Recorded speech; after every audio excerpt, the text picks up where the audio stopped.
Barr reportedly is reducing his $12.3 million salary for the year of 2021.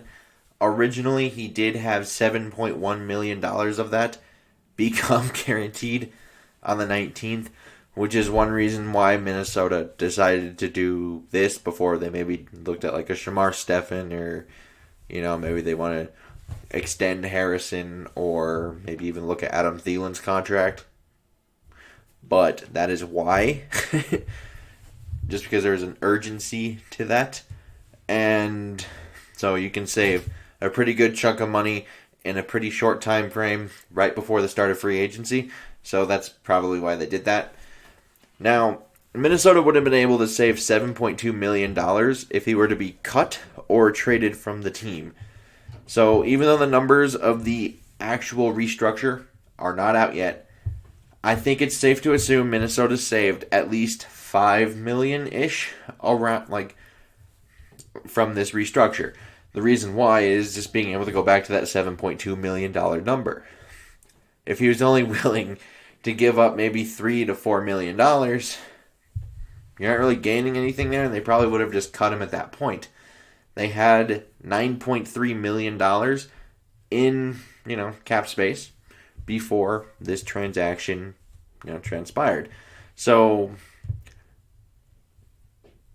$5 million puts it up to 14.3, and if he were to be cut, it would have gone up to 15.9. So you kind of get some trade off there, and yeah.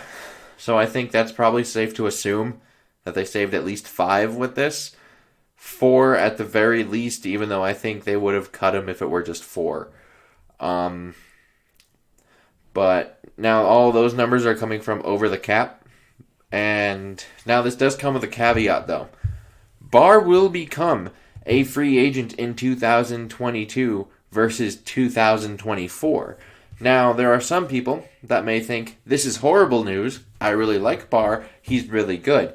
Now, I'm here to tell you, it might not be as bad. Because on the previous contract, in 2022 and 2023, his cap hit for, 22 was going to be $15.6 million at the age of 30.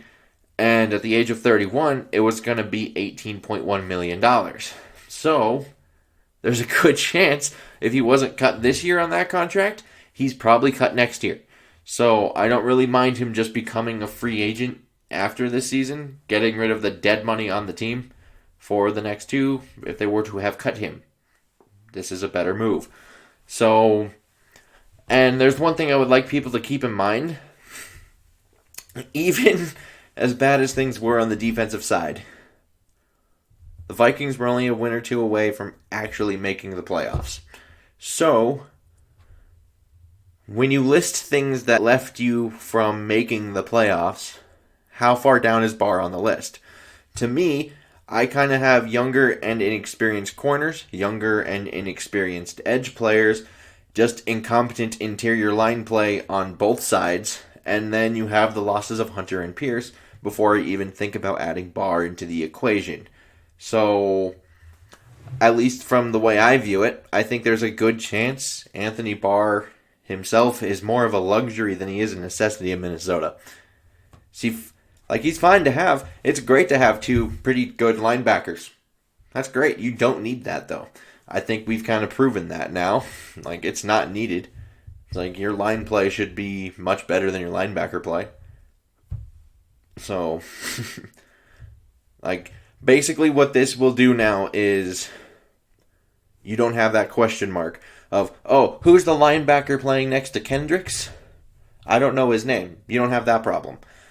But this also probably won't move your win column up or down in all likelihood.